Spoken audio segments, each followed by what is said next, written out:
प्रिय दर्शकों, स्वागत है आप सभी का अध्यात्म और ज्योतिष में। मैं हूं आप सभी के साथ देवभूमि ऋषिकेश उत्तराखंड से आचार्य आशीष। और फटाफट हम लोग आज बात कर लेते हैं पंच महापुरुष योगों की श्रृंखला में, और इसी राजयोगों की श्रृंखला में अब हम बात कर रहे हैं आज हंस योग, गज केसरी योग आदि बहुत सारे योगों को लेकर हम चर्चा करेंगे। फिलहाल मैं इस एपिसोड में आपके साथ हंस योग को लेकर चर्चा कर रहा हूँ। हंस योग कैसे बनता है, आपकी कुंडली के अंदर आप खुद देख सकते हैं कि क्या आपकी कुंडली के अंदर यह योग बन रहा है, और अगर यह योग बन रहा है तो इससे क्या लाभ होते हैं, ऐसे जातकों में क्या लक्षण गुण पाए जाते हैं, और यदि यह योग बन भी रहा है और बहुत ज़्यादा इफेक्टेड नहीं है तो आप क्या उपाय करें कि आप इसका संपूर्ण लाभ ले सकते हैं। आइए इसी चर्चा को हम आगे बढ़ाएं। यदि आप नए दर्शक हैं तो फटाफट चैनल को सब्सक्राइब कर लीजिएगा, और हाँ, बेल आइकन जरूर प्रेस कर लें यदि आप चाहते हैं कि आपको हमारे कार्यक्रम समय समय पर प्राप्त होते रहें। पिछली वीडियोस में मैंने आपको सस योग के बारे में बताया, रोचक योग के बारे में बताया, भद्र योग की चर्चा हम कर चुके हैं। तमाम योगों पर हम सीरीज वाइज चर्चा कर रहे हैं। आज जब हम बात करेंगे एक महानतम योग हंस योग के बारे में। हंस योग कैसे कुंडली में बनता है? दर्शकों, यह योग बृहस्पति से बनता है। बृहस्पति और चंद्रमा से गजकेसरी योग का निर्माण होता है। फिलहाल जब हम हंस योग की बात करेंगे तो बृहस्पति उच्च या स्वग्रही होकर के, यह तीन राशियां आपको याद रखनी है। मान लो यहां पर 4 लिखा हुआ है, यानी कर्क राशि के अंदर, क्योंकि कर्क में बृहस्पति उच्च के होते हैं, और धनु और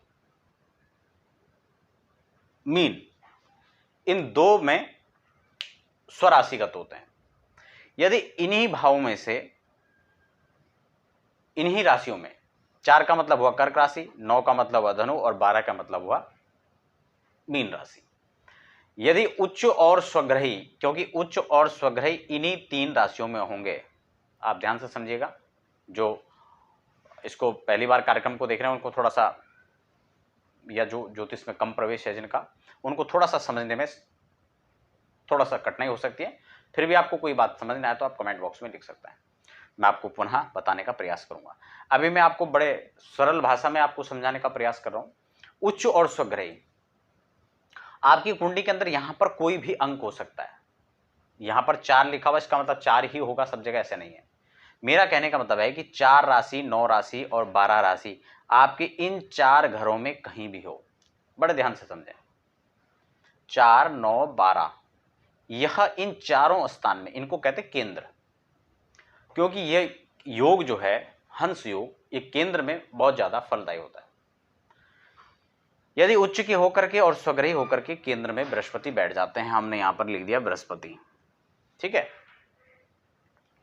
बृहस्पति देव या तो यहां बैठ जाए, या तो यहां बैठ जाए, या यहां बैठ जाए, या यहां बैठ जाए, लेकिन शर्त क्या है, वह उच्च और स्वग्रही होने चाहिए। तो कर्क राशि में बृहस्पति उच्च के होते हैं, और वहीं धनु और मीन राशि देवगुरु बृहस्पति की अपनी राशि होती है। स्पष्ट हो चुका है। अगर इन्हीं दोनों भावों में, सॉरी, इन्हीं चारों भावों के अंदर, इन 3 राशियों के अंदर यदि देवगुरु बृहस्पति इस स्थान को, इस पद को लेकर के बैठते हैं, इस स्थिति में बैठते हैं, तो यह योग का निर्माण होता है। ऐसे लोगों में क्या लक्षण पाए जाते हैं? ऐसे लोग बड़े तेजस्वी होते हैं, बड़े प्रतापी होते हैं, बड़ा वर्चस्व उनका होता है, और ऐसे लोग जब तक अपने कार्य को अंजाम तक नहीं पहुंचा देते हैं तब तक सांस नहीं लेते हैं। अर्थात बड़े उद्यमी और लगनशील ऐसे लोग होते हैं। बड़ा पराक्रम होता है, जहां जाते हैं उनकी उपस्थिति ही वहां पर सर्वमान्य उनको कर देती है। अर्थात उनकी उपस्थिति उनको सभी को स्वीकार्यता हो जाती है।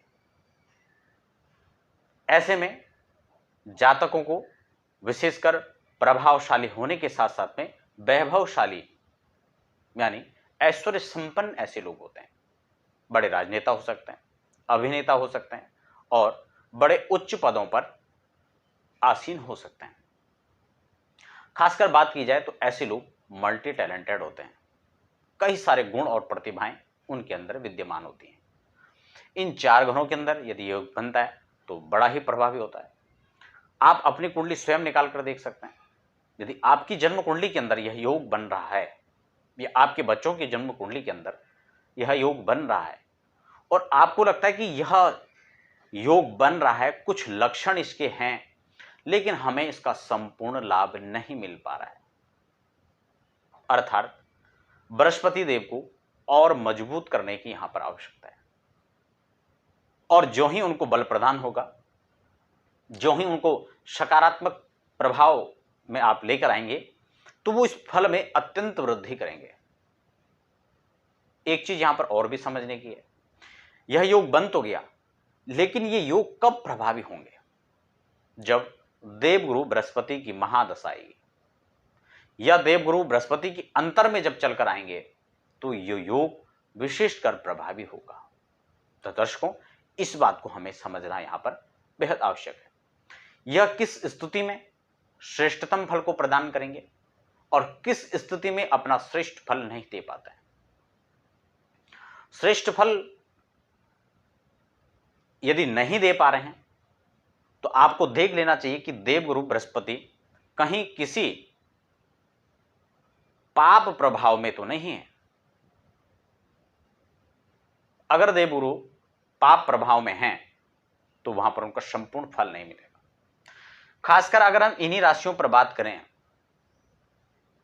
तो ऐसी स्थिति में यहां पर मान लो बृहस्पति बैठते हैं, तो ये कहां कहां वृद्धि करेंगे?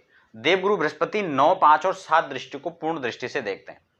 यहां से देखा जाए तो 2, 3, 4 और 5 यानी पंचम दृष्टि यहां पड़ेगी, यानी 5th हाउस पर। यह आपका शिक्षा का होता है, यह संतति का स्थान होता है। उसके बाद 7th दृष्टि से ये जो है 7म भाव को देखेंगे, जहां आपकी धर्म पत्नी का स्थान होता है। स्त्री की कुंडली में तो आपके पति का स्थान होता है, तो आपके पार्टनर का स्थान माना जाता है। उसके बाद 9वीं दृष्टि भाग्य स्थान पर पड़ेगी और देवगुरु बृहस्पति की अमृतमय दृष्टि जहां जहां पर पड़ेगी, उस भावों को ये विशेषकर यहां पर लाभ प्रदान कराएगा। एक चीज यहां पर और है, मान लो सेम स्थिति यहां बन जाती है कि देवगुरु बृहस्पति यहां पर धनु लगन है। अगर यहां पर 9 अंक लिखा हो, इसको हम 9 कर देते हैं। यहां पर बृहस्पति बैठे हुए 9 अंक हो गया। अब यहां से बृहस्पति वही इस स्थिति में यहां पर देखेंगे। अगर बृहस्पति यहां की बजाय हमने धनु लगन कर लिया और यहां की जगह यहां बैठ गए, तो यहां पे भी उच्च, या यहां पर बैठ जाते हैं तो यहां से लगन को देखेंगे। पंचम दृष्टि यहां से 2, 3, 4, 5 एकादश भाव को देखेंगे, जो आपके धन का भाव माना जाता है, आय का भाव माना जाता है। वहीं फिर बृहस्पति यहां से 2, 3, 4, 5 पंचम दृष्टि यहां रहेगी, 6, 7 सातवीं दृष्टि यहां रहेगी, 8 और 9 नौवीं दृष्टि यहां पर रहेगी। यहां पर बैठेंगे तो 2, 3, 4 पंचम दृष्टि यहां रहेगी, 6, 7 लगन पर पड़ेगी, 8 और 9 पराक्रम पर पड़ेगी। इसी प्रकार से देवगुरु बृहस्पति अगर इन तीनों भाव के अंदर, इन 3 लग्नों में यदि इनका योग बनता है 4 घरों में, यहां पर भी अगर बैठेंगे तो मान लो यहां पर आपका जो है मीन राशि है या फिर धनु है या फिर कर्क राशि है, इनमें से कोई भी आपका यहां पर अगर है, तो इस हिसाब से भी यह योग हंस योग कहलाया जाएगा। यहां पर बैठेंगे तो 2, 3, 4 पंचम दृष्टि कहां पड़ेगी आपके? ये 2nd हाउस पर पड़ेगी, जो आपके धन का भाव होता है। उसके बाद 7वीं दृष्टि आपके सीधे 4th हाउस पर पड़ेगी, जो आपके सुख का होता है, परिवार का होता है। यहां से हम पैतृक संपत्ति का भी विचार करते हैं। उसके बाद 9वीं दृष्टि यहां पर पड़ेगी। तो इसका मतलब जहां जहां देवगुरु अमृतमय दृष्टि से देखेंगे, वहां पर वो अपने उस भाव से संबंधित फलों को वृद्धि करेंगे। तो यह हंस योग का एक वैशिष्ट है कि देवगुरु बृहस्पति की अमृतमय दृष्टि। और वैसे भी केंद्र में जब बृहस्पति बैठ जाएं, तो किम कुर्वन्ति ग्रह सर्वे यस्य केंद्रिज बृहस्पति, जिसके केंद्र में बृहस्पति बैठ जाएं, उसके सभी ग्रह भी कमजोर पड़ जाते हैं, तो भी अकेला बृहस्पति यहां पर काफी प्रभावशाली माना जाता है। अपनी महादशा में ब्रह्मसूत्री महादशा और अंतरदशा की वीडियोस में पहले बना चुका हूं, आप उनको देख सकते हैं, किस प्रकार से सभी ग्रहों की दशाएं आपको फल देती हैं। वहां पर बहुत विस्तार से मैंने आपको समझाया है।